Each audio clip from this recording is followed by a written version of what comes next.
Hello tout le monde et bienvenue sur mon focus tricot sur le gilet vitamine D.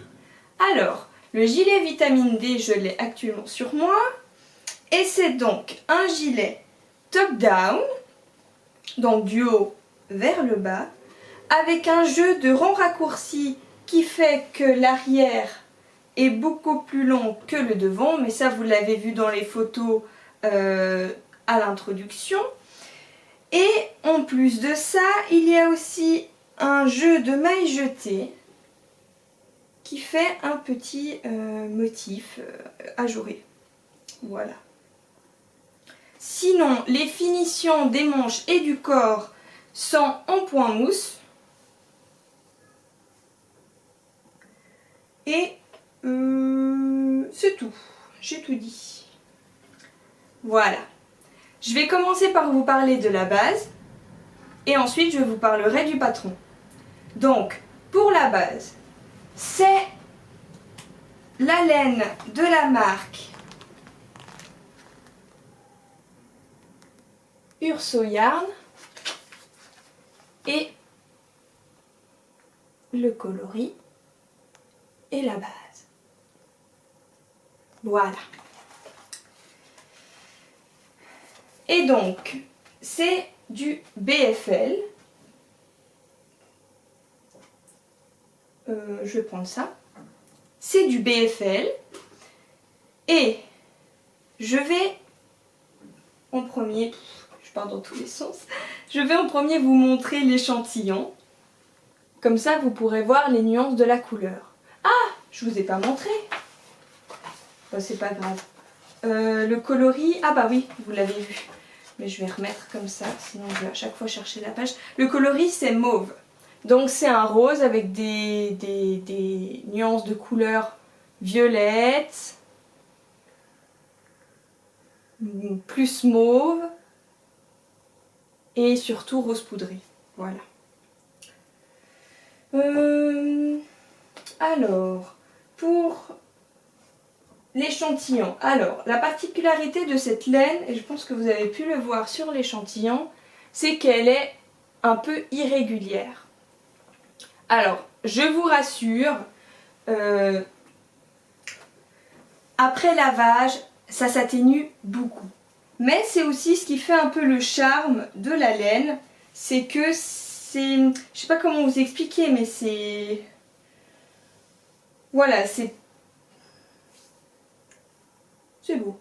C'est beau, c'est tout. Alors moi, quand j'ai fait l'échantillon, j'étais très dérangée. Mais après lavage, ça s'est atténué. Par contre,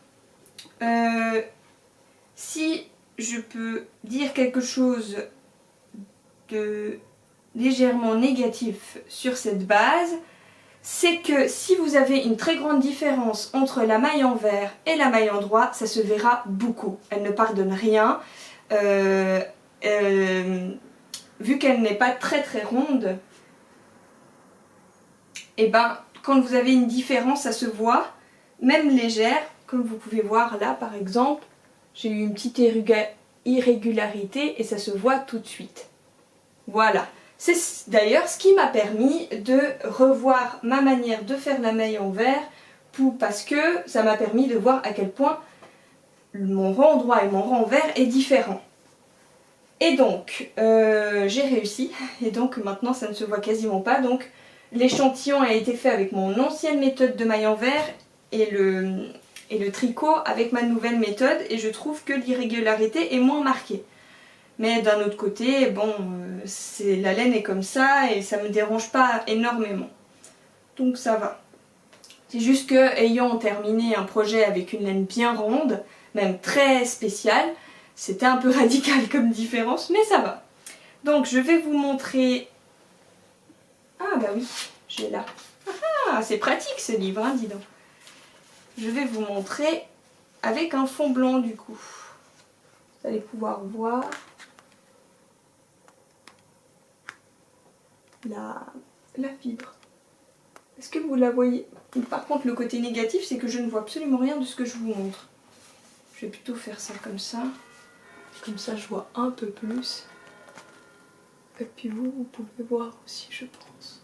Bon, je verrai bien, si je vois pendant la modification de cette vidéo que vous n'avez rien vu du tout, je changerai et puis j'utiliserai pas le livre. Mais je peux vous montrer ça. Ouais, mais vous voyez, c'est toujours un petit peu compliqué de vous montrer ça avec ma main. Mais voilà, c'est pas très retordu, mais suffisamment pour que ce soit résistant. Ensuite, alors au niveau de la douceur, c'est du BFL. Ça, on va pas se cacher, c'est beaucoup plus rustique que le Mérino, mais beaucoup moins rustique que la laine. Ouais, faut que je sache un peu ce que je veux, mais c'est un peu ça, c'est entre les deux.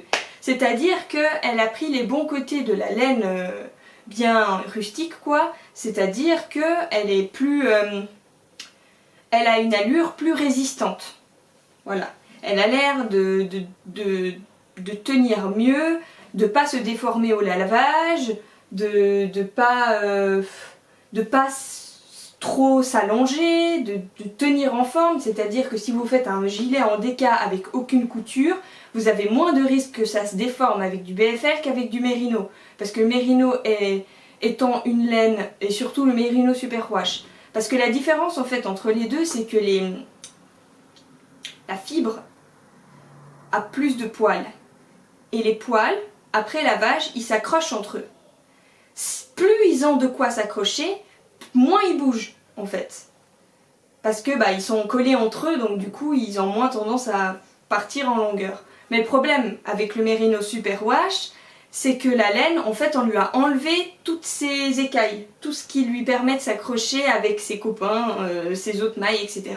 Donc du coup ça a tendance à s'élargir un peu plus. Et du coup c'est le bon côté du BFL, c'est que vous êtes sûr que votre projet, il y a très peu de chances qu'il se déforme. Voilà. Mais d'un autre côté, ce qui est négatif, c'est que si vous frottez trop, si vous mettez dans de l'eau trop chaude ou si vous le lavez avec pas assez de tours, parce que en fait, la laine, je pense que je vais pas vous l'apprendre, mais si une personne peut savoir ça, c'est toujours positif, c'est que quand on lave de la laine, il faut mettre le nombre de tours le plus grand.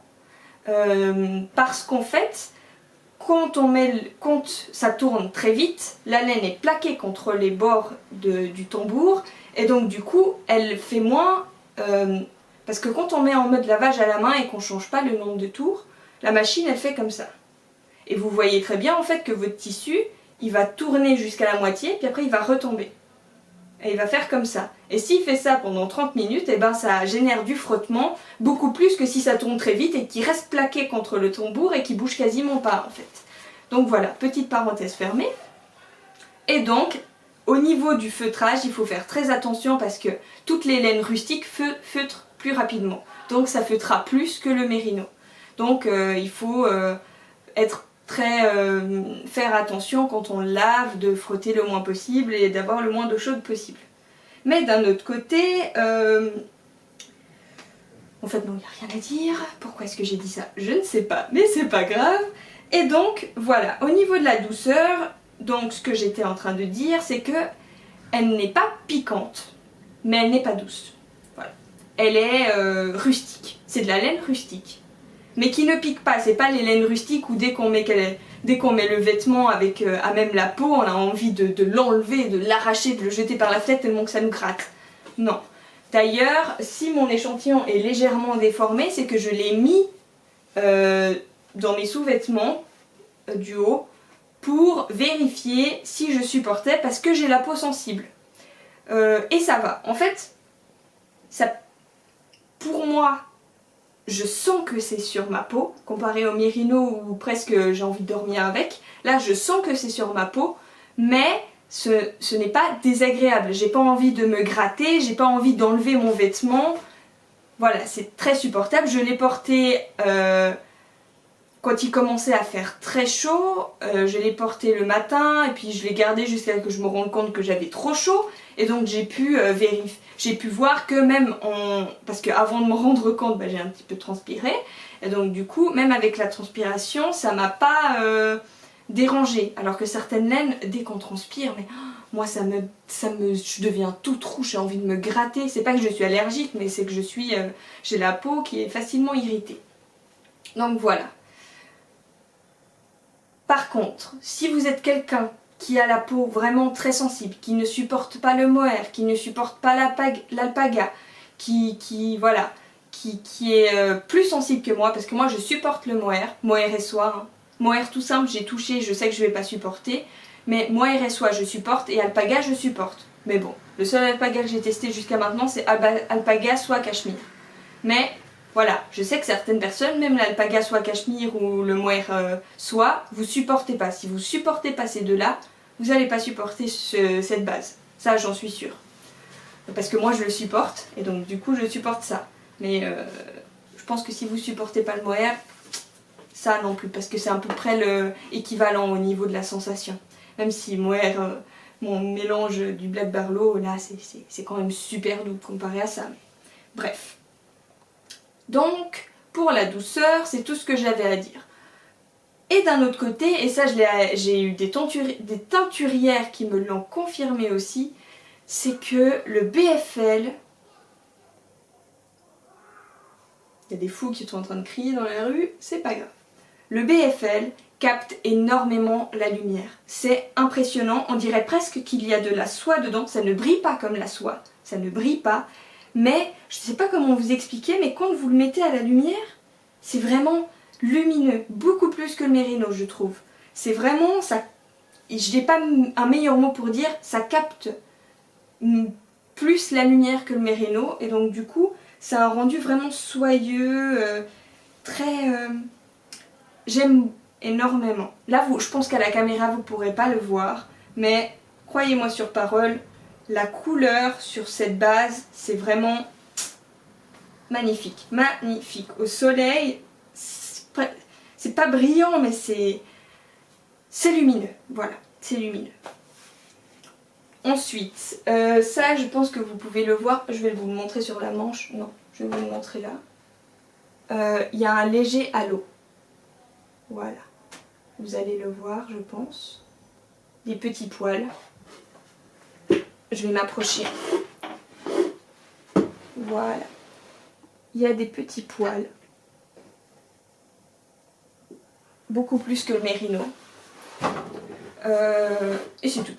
Alors, pour le plaisir tricoté, malgré le fait qu'elle soit sèche, c'est très agréable à tricoter. Je ne verrai même pas de différence entre le mérino et le BFL. C'est pas comme le mohair où on a tout le temps des poils dans le nez, on a envie d'éternuer tout le temps. De ce côté-là, il n'y a pas trop de problème, il n'y a pas des poils qui partent dans tous les sens, en tout cas avec cette base-là. Et c'était très agréable à tricoter, ça m'a pas scié le doigt, c'est souple, c'est comme le mérino. Voilà, il n'y a pas de différence, c'est très agréable, très souple, voilà. J'ai eu aucun problème à tricoter cette base et j'ai même eu beaucoup de plaisir parce que comme je vous ai dit, ça capte beaucoup la lumière, donc à certains moments quand je tricotais au bord du lac et qu'il y avait un rayon de soleil qui tapait sur mon doigt, j'appréciais beaucoup regarder comme ça captait la lumière et puis que ça la redégageait à sa façon avec un rendu vraiment très sympa. Donc voilà, cette base j'ai eu beaucoup de plaisir à la tricoter malgré le fait qu'elle ne soit pas très régulière et puis du coup c'est vrai qu'au début, surtout sur mon échantillon, ça m'a un peu démotivée de voir cette irrégularité parce que comme je vous ai dit, j'avais tricoté avant un projet avec une laine vraiment très ronde et du coup de passer de ça à ça, voilà, c'était je pense que si vous passez d'une laine classique à ça, ce sera moins marquant pour vous. Mais au fil du temps, j'ai commencé à trouver ça beau, à apprécier la couleur et puis il y a de ces reflets, mais vous pouvez le voir là, hein, il y a de ces reflets, c'est magnifique. Là ça représente bien tous les reflets qu'il y a. Je vous montrerai une fois que j'aurai enlevé le gilet aussi, il n'y a pas vraiment de différence entre les écheveaux, mais ce que je peux vous dire c'est que il y a une chose qu'il ne faut pas oublier, c'est que ce que vous voyez à la caméra se verra beaucoup moins en vrai. Donc si vous voyez, j'ai oublié de vous expliquer sur mon podcast, le pooling c'est juste comme des zébrures, c'est-à-dire en fait une tache de couleur qui est quasiment toujours au même endroit et qui crée des zébrures de couleur au lieu de que ce soit plus parsemé, plus étalé sur le gilet. Alors si vous voyez ça sur ce gilet, je peux vous dire qu'en fait, en vrai, ça ne se voit pas du tout. La laine est bien répartie, il y a des splashes de couleur partout, il n'y a pas des endroits où, en tout cas quand je regarde comme ça, il n'y a pas des endroits plus colorés que d'autres qui m'attirent l'œil. Mais voilà, j'ai vu qu'à la caméra ça se voyait beaucoup, plus. Mais en tout cas, moi j'ai eu aucun problème de ce côté-là. Je n'ai pas eu de différence de bain, juste que le dernier écheveau avait un petit peu plus de splash splash rose clair que le premier. Mais vu que moi je fais comme les fades, c'est-à-dire que quand il me reste à peu près 10 grammes, mais ça je fais un calcul pour savoir à peu près, pour faire 10 rangs, combien est-ce qu'il faut qu'il me reste de grammes. Mais pour la fingering, souvent c'est 10 grammes. Quand il me reste à peu près 10 grammes du premier écheveau, j'alterne avec le deuxième. Et une fois que j'ai terminé les 10 grammes du premier écheveau, je continue avec le deuxième jusqu'à que j'arrive jusqu'à qu'il me reste 10 grammes du deuxième écheveau, et je fais la même chose avec le troisième. Mais là, pour le corps, j'en ai utilisé que 2 d'écheveau. Et pour les manches, j'ai utilisé le troisième. Et voilà, j'ai dit tout ce que j'avais à dire pour la laine et je vous retrouve tout de suite pour vous parler du patron. Et je vais enlever le gilet. Et donc, me revoilà. Alors,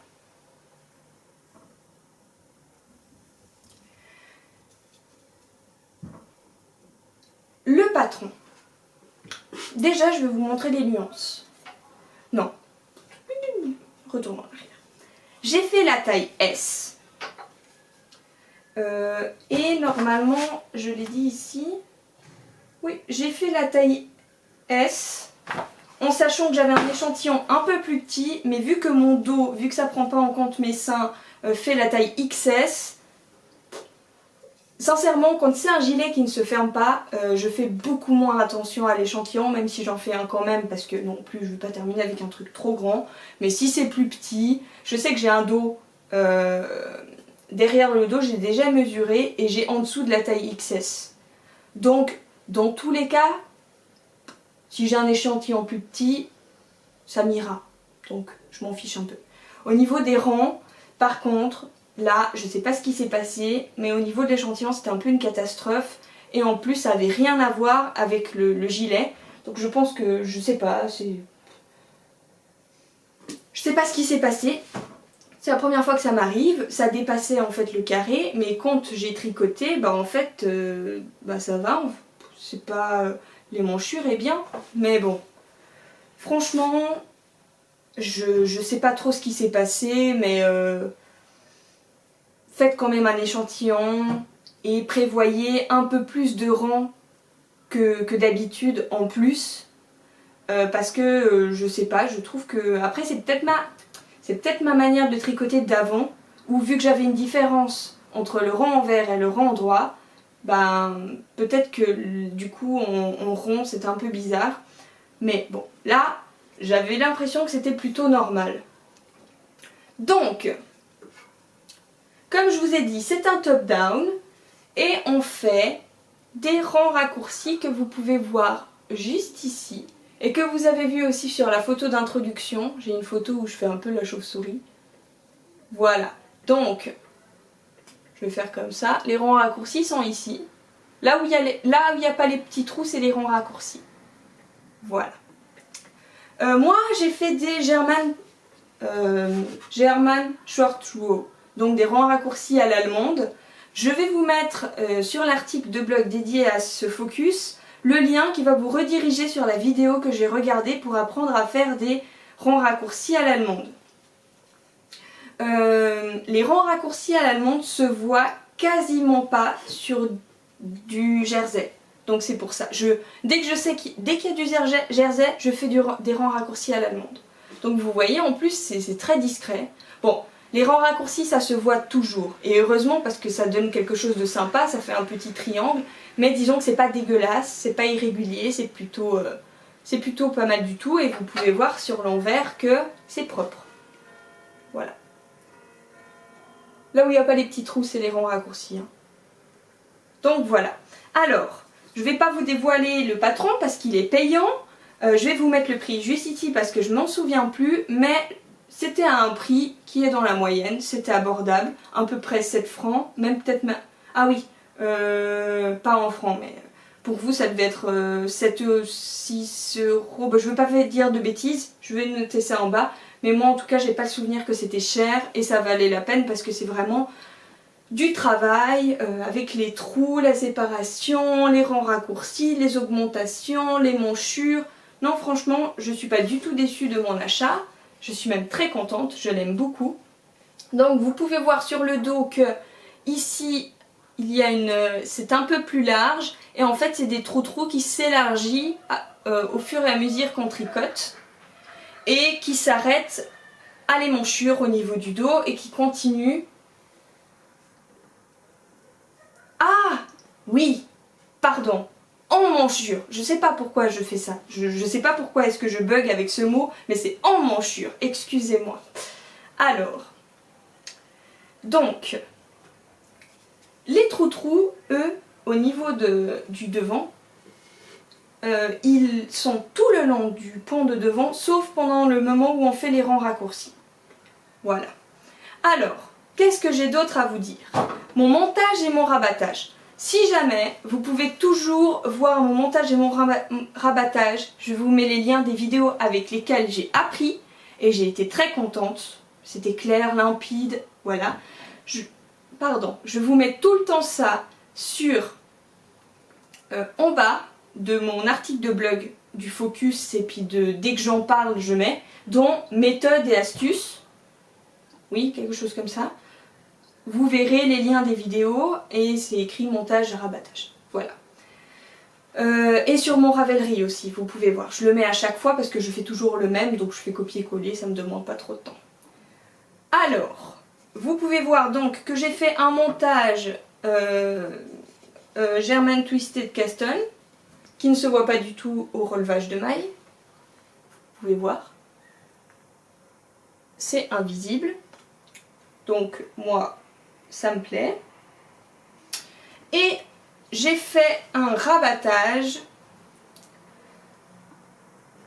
d'Elisabeth Zimmermann et ça ne se voit pas non plus sur le point mousse. Vous pouvez voir en bas aussi. Je vais vous montrer ça sur le dos. Vous pouvez voir en bas, je vois plus rien, que ça ne se voit pas. Voilà, je sais pas si c'est très clair, mais c'est un peu compliqué avec un gilet grand comme ça. Donc je pense que vous l'avez vu, mais je dis quand même, c'est une construction dont, bon, ça je vous ai déjà dit, du haut vers le bas, en raglan. Donc on fait des augmentations tous les 2 rangs sur tout le côté, mais ça je vous dirai pas comment parce que c'est un peu différent. Voilà. Et ensuite, excusez-moi, je dois vérifier parce que je vous ai dit tout ce qui me venait en tête, mais je sais que j'ai oublié des choses. Voilà. Oui, en plus, je vous l'ai même pas dit sur mon podcast. Alors, ici en fait, vous voyez que c'est un petit peu... Il y a des petits froufrous, comme des petits froufrous. Et ben en fait, c'est parce que...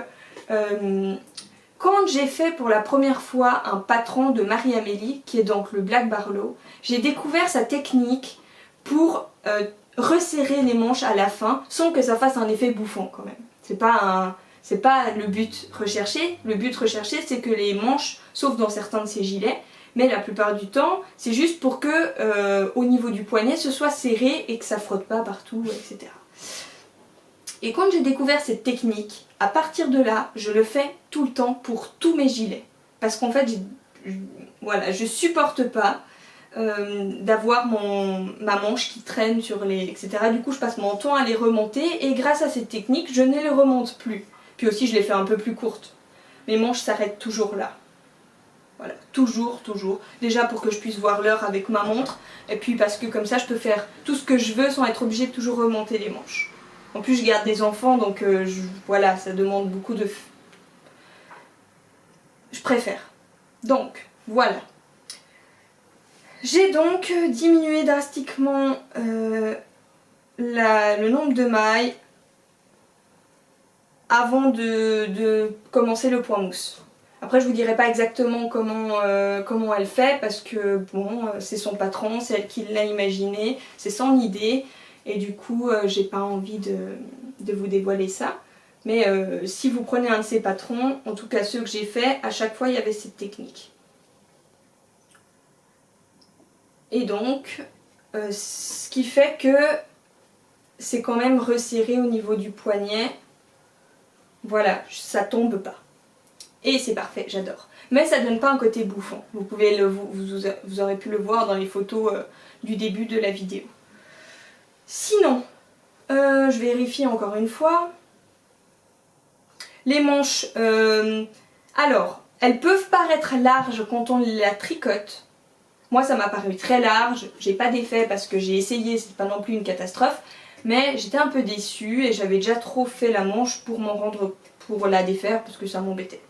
Mais en fait, au fur et à mesure de porter, je trouve que ça va très bien avec le gilet.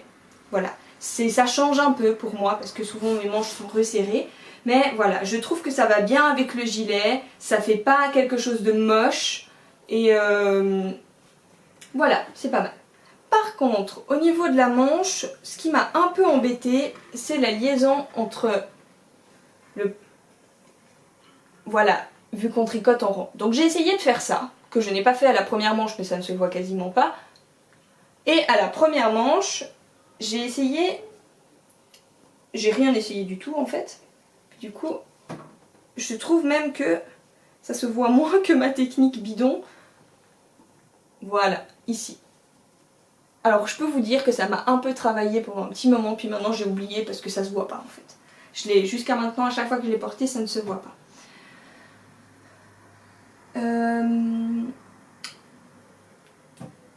Là, la solution que je peux vous donner pour que la démarcation, pour qu'il n'y ait pas de démarcation, et en plus ça vous évite de faire des renvers, c'est de tricoter la fin en aller-retour, puis de faire un petit point de couture avant de rentrer le fil. Et vu que c'est vraiment juste quelques rangs, voilà.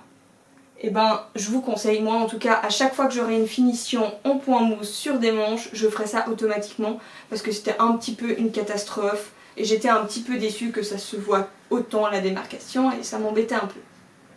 Surtout que pour rentrer les fils, c'est compliqué pour pas que ça se voit. Regardez-moi ça, c'est super compliqué, ça fait une petite bosse. C'est pas comme avec les côtes où on rentre le fil, on le voit même plus. La partie où on a rentré le fil.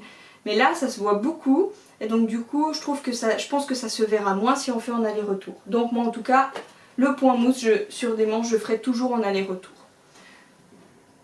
Excusez-moi. Alors sinon qu'est-ce que j'ai d'autre à dire?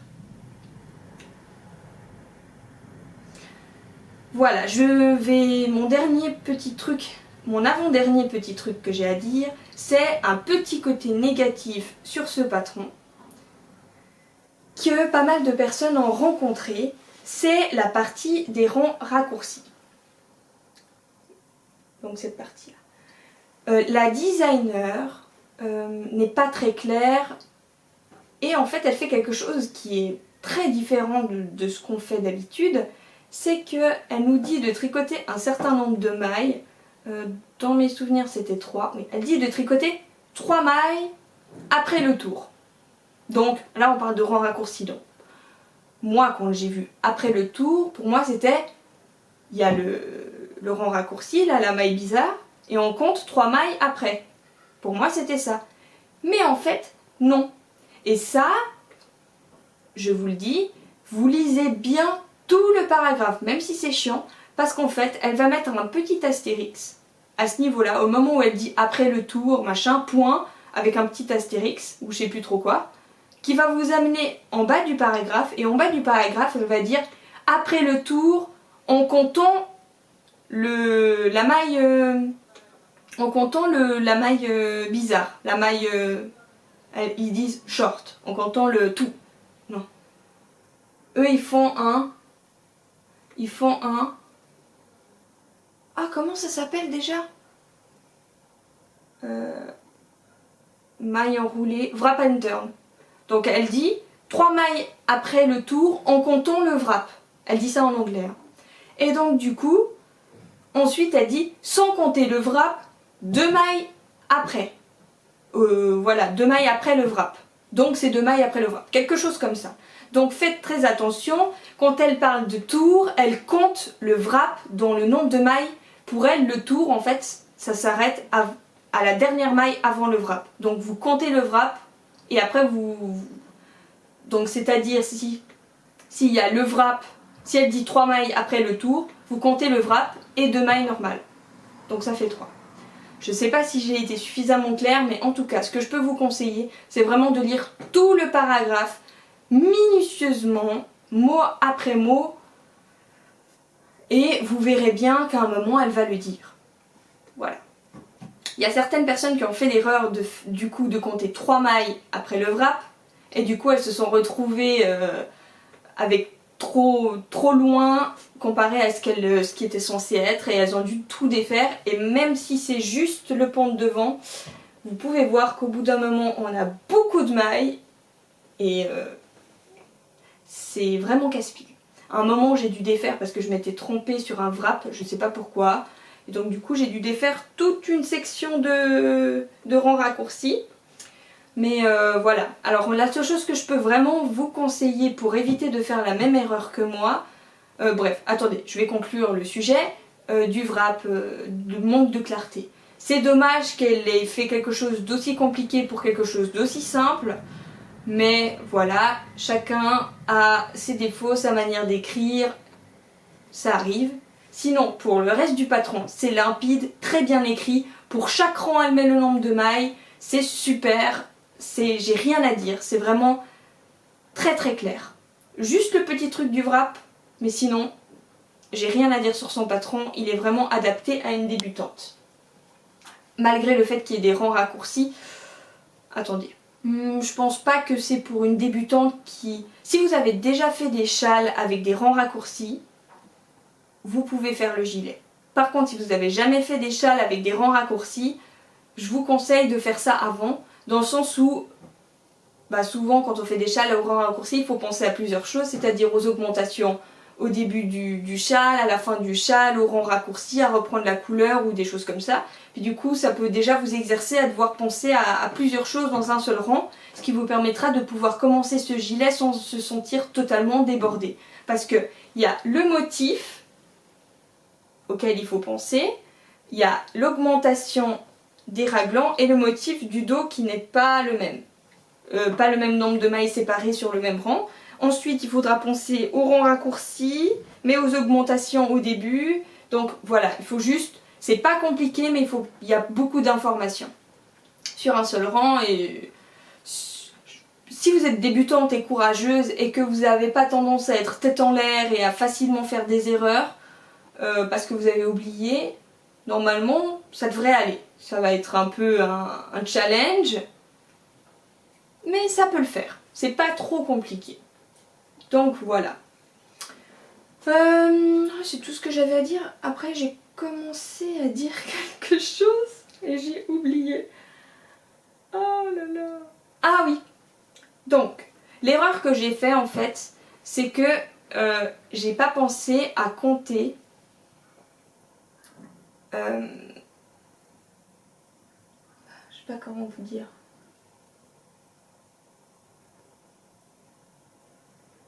Comptez des fois, quand vous avez un doute ou je sais pas, comptez le nombre de mailles que vous avez avant d'arriver à l'endroit où on commence la deuxième section ou qu'on reprend le rond.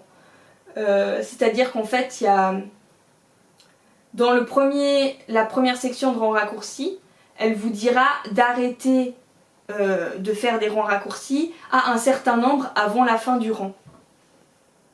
Ou avant la fin du pont de devant.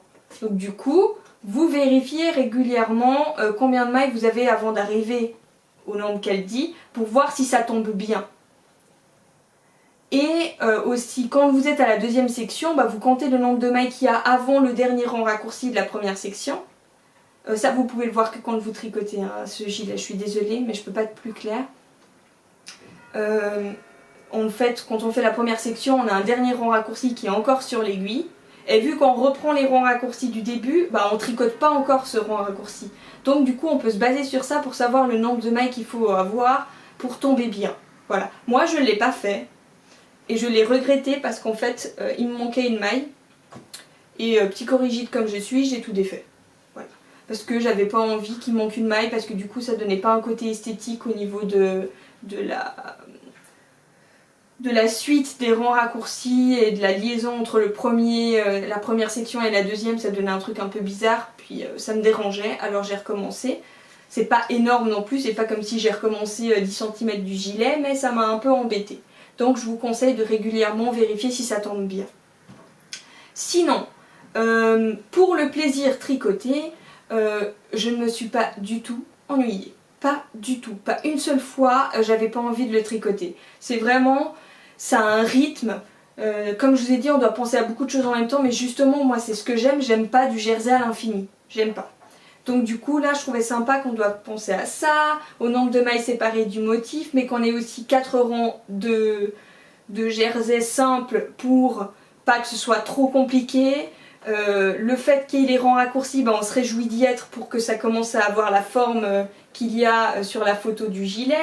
Puis ensuite, ben, il nous reste plus beaucoup. Et puis voilà, on est vraiment... Moi j'ai été complètement happée dans le rythme du gilet et je me suis pas du tout ennuyée. Et je pense que vous avez pu le voir depuis le temps que je tricote, que j'aime pas du tout le jersey simple. Je m'ennuie facilement. Et donc du coup, avec celui-là, je me suis pas du tout ennuyée. Donc si vous êtes aussi du genre à vous ennuyer avec des mères de jersey, là, vous risquez pas de vous ennuyer. C'est vraiment génial. La manche, elle est allée tout seule. En 2 jours, j'avais fait les 2 ou 3. Donc franchement, super. Super, super, super.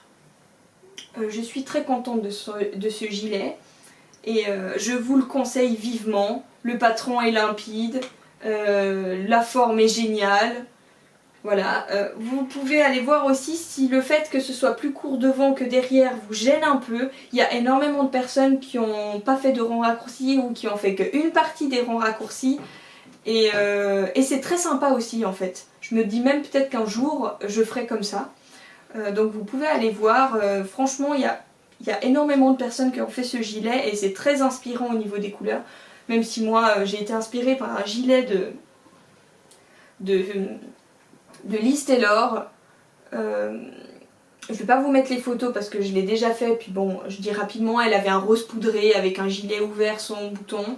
Puis ça m'a inspirée. Et moi j'ai cru qu'en fait c'était un vitamine D, mais en fait c'était un embrun qu'elle avait. Mais je me voyais pas faire un gilet en déca avec une couleur de printemps. Parce que je sais que je le porterai jamais en printemps et ça m'embêtait un peu. Moi je voyais un rose poudré pour le printemps, un gilet de printemps. Et en printemps, qu'est-ce qu'on a? Eh ben, on a plus de soleil, donc on a plus de vitamine D. Donc, vitamine D. Parfait. Non, franchement, moi je l'ai porté avec un pantalon tout simple, comme vous pouvez voir là. Voilà, j'ai porté comme ça. Ça va très bien. Avec une encolure haute, ça va très bien. Avec une chemise, ça va très bien. J'ai porté avec plein de choses. Ça va vraiment, c'est une couleur qui va avec tout et c'est un gilet qui va avec tout. Ça va avec les tailles hautes comme les tailles basses, comme les pantalons taille moyenne. Moi j'ai pas de taille basse, mais comme les pantalons taille moyenne, donc au-dessus des manches, mais quand même bien en dessous du nombril. Ça va très bien. Avec les tailles hautes, ça va. Les jupes j'ai portées, ça va très bien. Ça va avec tout en fait. Ouh, j'ai failli faire tomber mon appareil. J'ai eu très peur, je vous avouerai. Donc voilà, ça va avec tout et je suis très contente de ce gilet. Bref, voilà, j'ai terminé le focus sur ce gilet. J'espère qu'il vous a plu, qu'il vous a donné envie de le faire aussi. Et je vous souhaite d'agréables moments tricotesques, couturesques, tout ce que vous voulez. Profitez pleinement de vos activités créatives et puis je vous retrouve une prochaine fois pour déjà un podcast et puis peut-être d'autres choses, on verra bien. Alors, ciao!